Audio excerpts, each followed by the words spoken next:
استاد یعنی شما میگن که کسایی که در رکاب طواغیت میجنگن و در مقابل مسلمان علیه اسلام، در مقابل کفار، حتی با کفار قدم به قدم میجنگن، اینا کافر نیستن؟ من نمیتوانم به صورت مطلق بگم که اینها کافر هستند. ولی این که برایتان میگم که یک لحظه گوش کنید. من خیلی واضح و شفاف گفتم که در رکاب طاغوت جنگیدن کفره، اما این که این فرد معین کافر باشه در این حرفه. ما نمیتوانیم تکفیر معین بکنیم، تکفیر مشخص بکنیم. امیدوارم که فرق این دوتا را متوجه شده باشه. من متوجه شدم استاد. حالا ما یکی عسکر طاغوت بشونیم، براش تعیین تکلیف بکنیم، براش بگوییم، حجت براش بطلبیم، بعد از او اگر قبول کرد تو کافر بگوییم، اگر نکرد نکنیم. درست؟ منظورتان همیه؟ منظور من اینه که تا زمان اتمام حجت نشه حق نداریم اون رو تکفیر کنیم. خدای نخواسته بین تکفیر معین بکنیم، تکفیر مشخص بکنیم. اصلا وظیفه ما تکفیر نیست، این رو خوب بفهمید.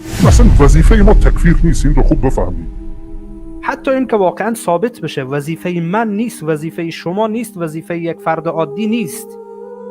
خب یک نفر مثلا مثال بردم، یک نفر در گردوی کشور غیر اسلامی کار میکنه، چی است؟ نه عسکر از در کشور. وظیفه عسکر چی است؟ برام کسی بگه وظیفه عسکر چی است؟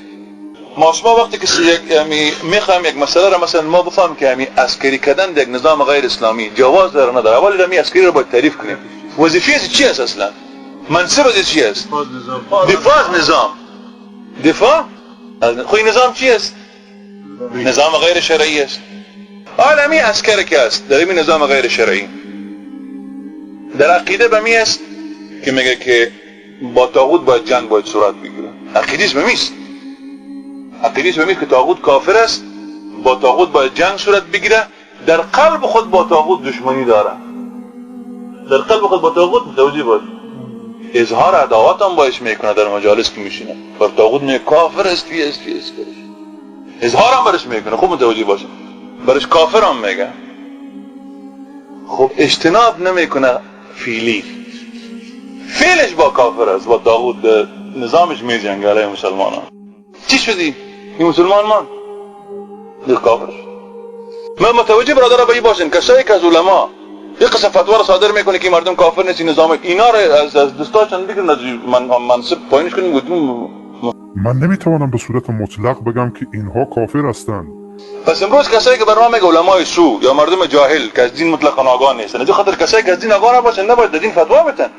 یک نفر نانوایی نیست، چرا بر نانوایی میکنه؟ سوال اینجا پیدا میشه. مثلا بگونی، مثلا یک سوال براتون میگم، شما پیش نان ببین، نان پخته کردن چه چیز عادی است. پیش نانوایی میرن یک طرف نان تان خراب پخته کرد، دیگه روز پخته کرد، سه روز میگیرن بسیار از تندور مونده، شو برادر میگه چیا چسبونده. چه وظیفه تو روز هر روز برات نان میارم، گایزش میچکنی، گایز راست گایز چپ، گای دوزیش میکنی، گای خمیر مرکم میکنی. مردم قره جمعش میکشه نانوایی میارن. خب حالا سوال پیدا میشه که این مردم قره چرا این مولا رو پس نمیکنه از اینجا؟ نان خودتان پخته کرده میدانی؟ به خاطر که پیش مردم دین قیمت نداره، اما نان ارزش داره. آرد که دور زیاد میشه، کم میشه، به کل پاکستان هرتال میشه. لال مسجد بیرانش کس هرتال هم نکرد. به خاطر اینجا مشکل نیست، وجود نداره مشکل. دین اهمیت خود دوست داده. من نمیتوانم به صورت مطلق بگم که اینها کافر هستند. ببینید دین مسخره ساختن، از این خاطر ما هستیم که با اینا کل ترک شوی، حتی تلویزیونش، قنوات برنامه اسلامی غیر اسلامی کل سر تلپا بکشین اینا. اینا حرکت خسیسازی است، متوجه باشین، مردم خسی جور میکنن. حرکت تخنیس است در کشورهای اسلامی. اینو خوب متوجه باشین. امروز طغات کشورهای اسلامی که زیر از ما میخوان و کل خیانت که ما مواجه هستیم با می هستیم. من نمیتوانم به صورت مطلق بگم که اینها کافر هستند. ببینید یکی از مشایخ خیلی ما برابیش میخوانم، میره خوب متوجه باشین، بعضی که مجمل خواندم، میگه فالله الله یا اخوانی، فالله الله شما رو به الله عز وجل میگه برادرانم، تمسکوا به اصل دینکم، با اصل دینتان چنگ بزنین، و اوله و آخره، و اول و آخرش، و اسه و رأسه، تحداب و سرش، یعنی با اصل دینتان چنگ بزنین، به همه دینتان چنگ بزنین. چی است؟ شهادت الله اله الا الله، گواهی بتی که لا اله الا الله. واعرفوا معناها واحبوها. إلى الدوست واعرفوا معناها، معناها إذا بدارك کنید قال الله معنی چی داره. واحبوها، إلى الدوست داشته باشین این کلمه را. احبوا اهلها، اهل لا اله الا الله را دوست داشته باشین.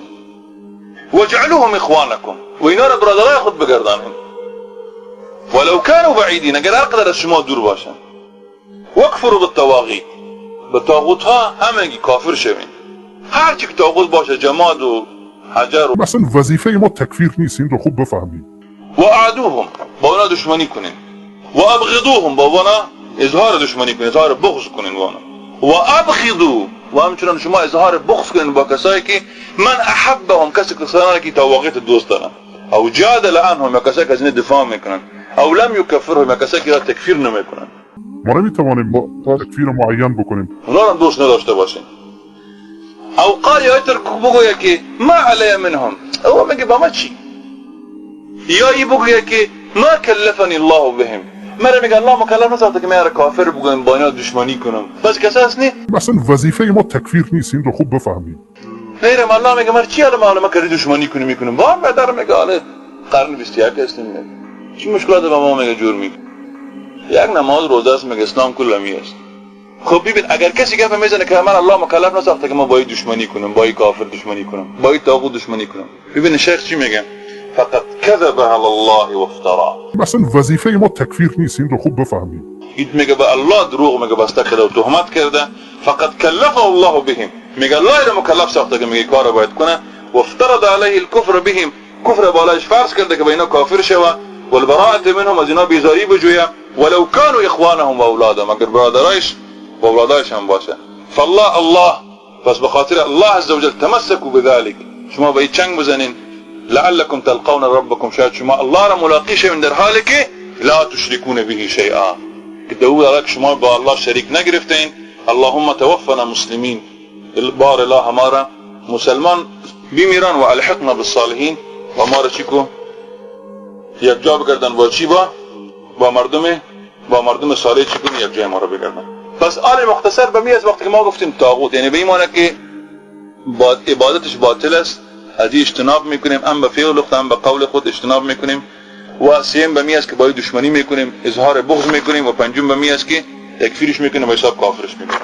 به این متوجه باشین که به این فتاوای قلابی از این مردم بازی نخورین. یک، و متوجه باشین که دین خدا، آخرت خدا بازی چی از این مردم نگردن. کسایی که فتاوای قلابی میدهن، این کسایی که با می فتاوا تغذیه میشون و میخورن و مینوشن و در تنعم و در ترفه اینا زندگی میکنن. اینا را متوجه باشین که با آخرت تانه بازی چی از این مردم قرار ندین. بیدار شوید.